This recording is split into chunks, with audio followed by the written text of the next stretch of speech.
المكيف هذا شغال أو لا؟ وش قصة الفتحات الكثيرة اللي عليه؟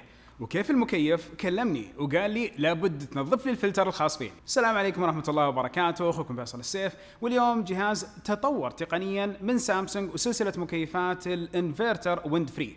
بالبداية خليني أعطي الملخص الإيجابي لأهم الأشياء اللي عجبتني في المكيف، وأيضا الأشياء اللي تمنيتها تكون أفضل. فأولا نبدأ باللي عجبني، انتشار مختلف للهواء، بصراحة ما قد شفته مع مكيفات، وعدم تركيز التوجيه في نفس الهواء باتجاهات محددة. ايضا توفير في استهلاك الطاقه، كون تقنيه الانفرتر تم تبنيها بهذا المكيف من سامسونج. كمان وضع النوم صراحه كان رايق وشبه معدوم فيه الازعاج مع فلتر اللي هو تراي كير. وكمان تحكم ذكي من التطبيق اللي يفتح لكم بحر من الخصائص، بس اكيد دائما في اشياء تمنيتها تكون افضل. فمثلا الريموت يعطي امكانيات، بس مو بكثر الامكانيات اللي موجوده في نفس التطبيق.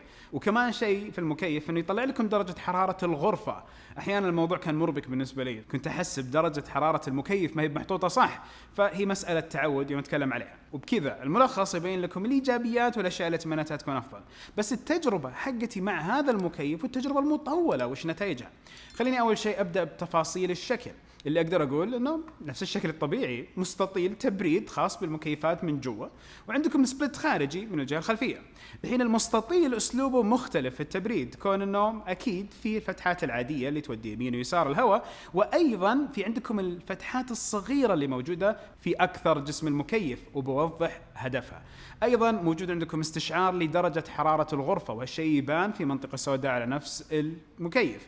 والشاشه السوداء كان واضح فيها نفس المعلومات، وافضلها عن المكيفات اللي تجي الاضاءه خلف نقدر نقول جسم المكيف الابيض. واكيد الفلتر جاي من الجهه العلويه، وهنا لازم اذكر يا جماعه ما حد يغسل الفلتر بالمويه. موضوع غسيل الفلاتر بالمويه تكنسل من زمان، فاكثر المكيفات الحين تتطلب انكم فقط تكنسوا بمكنسه كهربائيه هذا الفلتر. وما ننسى ان المويه اصلا تساعد في انتشار البكتيريا مع رطوبه الماء بالفلتر اللي موجوده. الحين لو انتقلت للكمبريسور، طبعا ايضا شكل طبيعي هو اللي تعودنا عليه من ناحيه المكيفات، بس هنا عندكم الديجيتال انفرتر بوستر الداخلي اللي بيساعد في تقليل استهلاك الكهرباء بمقدار يصل ل 73% حسب كلام سامسونج. هنا اوضح انه في عوائد في الاستخدام الشخصي تخلي المكيف افضل واوفر عليكم، بوضحها لاحقا في الفيديو. وايضا المكيف والكمبرسور يجي فيه نيوديميوم ماجنتس اللي تساعد في تقليل الصوت في نفس الكمبرسور، وايضا مساله توفير الاستهلاك. مساله تبني المغناطيس والقدرات حقت الموتور في الاجسام الداخليه له الكمبرسور بصراحه شيء رايق.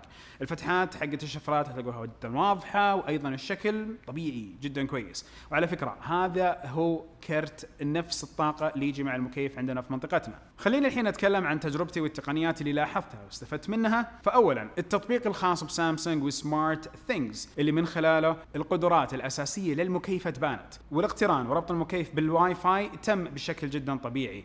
التطبيق حق سمارت ثينجز تقدروا من خلاله تطلعوا الامكانيات الكامله لهالجهاز، وتعرفوا تضبطوا امور الاستخدام بشكل افضل. مثلا تحديد درجه الحراره المرغوبه بشكل جدا واضح، وكمان في مسألة المكيف اللي يتعلم حقة الأطباع الخاصة فيكم وبأهل المنزل، ومن ثم يتمم لكم التوفير بشكل ممتاز مع تبريد فائق. صدقوا خلينا نطلع المكيف واتكلم عن شيء ايضا اضافي بداخله. فالمروحه الداخليه اللي هي تجي بكره كبيره اكبر ب 15% من المكيفات المعتاده. ليش ضبطوا المساحه بحيث انهم يزيدوا هالبكره الداخليه حق التكييف، تساعد في تدفق اكثر الهواء والتبريد الاسرع. وما يفوتكم نمط التيربو، ترى ممتاز من ناحية تبريد سريع للهواء من نفس المكيف. وأكيد أتكلم على الفلاتر اللي أيضا زادت مساحتها من فوق نفس المكيف. الحين أجي لخاصية الويند فري. ويند فري هي أنه تتسكر هالشفرات الكبيرة الأساسية، ويصير الاعتماد على المنافذ والفتحات اللي في المكيف. وعلى فكرة ترى 3 قطع تنفك في المكيف. الفلتر متعودين عليه، القطعة اللي تحت نوعا ما متعودين عليه، بس الواجهة تنفك. هنا حتلاقوا انه بين الواجهه وبين نفس المنطقه الخلفيه في مجرى خاص في الهواء، واللي يساعد تدفق الهواء يروح من هذه الفتحات. الحين في المكيفات العاديه في احيانا انزعاج من توجيه المكيف علينا، نشعر احيانا بالام المفاصل بالذات بعد النوم، بالذات مع تركيز الهواء اللي يجي علينا بشكل مباشر اثناء نومنا. هنا بهالخاصيه حقت الويند فري وبهالمنافذ والفتحات الجديده اللي موجوده، يكون انتشار افضل للهواء بدون ما يؤذيكم المكيف، ويكون تشتت الهواء جدا حسن وممتاز. واكيد مر عليكم انه في ناس يحطوا شيء اسمه ديفيوزر للهواء، قطعه بلاستيكيه تتركب على مكيفات سبليت تساند في انه الهواء يتشتت وما ينتشر. هذه فيها بعض المشاكل، انه الهواء يرجع جوا المكيف بشكل سريع، وايضا فيها مساله انه ما تلاقوا التبريد صار كالمعتاد من نفس المكيف، انتم حجبتوا التبريد. ونمط الويند فري ايضا ساعدني انه لما احس انه في بروده بزياده، بدل ما اطفي المكيف واطيح في استهلاك الطاقه مره ثانيه مع ارتفاع التبريد، اقدر احط نمط الويند فري، وبالتالي يحافظ المكيف بالذكاء اللي موجود فيه على درجه حراره الغرفه. وكمان في شيء اسمه نمط النوم اللي يساعد باسلوب تبريد تدريجي عشان يساند في نوم عميق.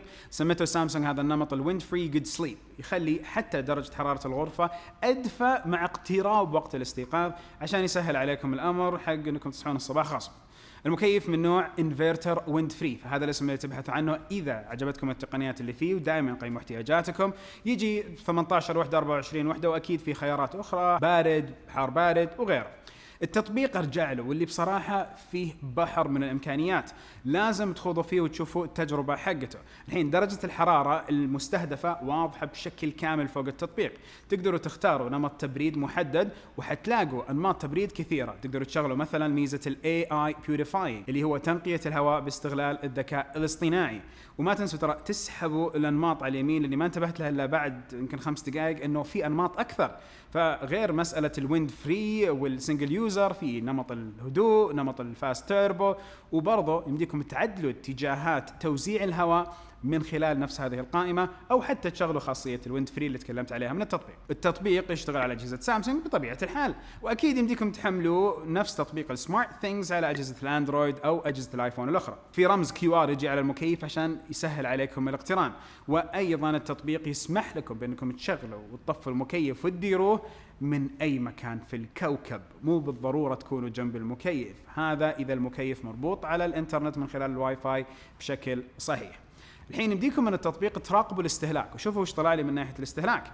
الحين مقدار الاستهلاك يطلع لكم يومي، أسبوعي، وأيضا شهري.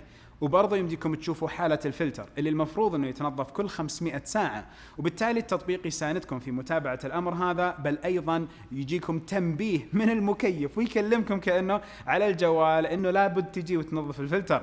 هذا شيء ممتاز بالنسبة لي. فبعد التنظيف اضغطوا زر الريست من نفس هذه الخاصية عشان يبدأ يحسب 500 ساعة من جديد. وبرضه من نفس التطبيق وبعض الاعدادات يمديكم توقفوا الاصوات حقت المكيف، تطفوا الاضاءات حقت نفس اللمبة اللي على المكيف، وبرضه تفعلوا نمط التنظيف التلقائي للرطوبة الداخلية اللي موجودة فيه. في بعض البايبات هنا أكد لكم ترى مش فلتر، لا تنظيف تلقائي داخلي، يشيل رطوبة، يشيل أشياء. هذه ميزة موجودة في المكيفات عشان العمر يصير أفضل، بس تسوى كل فترة وفترة حسب دليل الاستخدام. كمان في خاصية اسمها سيلف تشيك. سيلف تشيك وش يسوي؟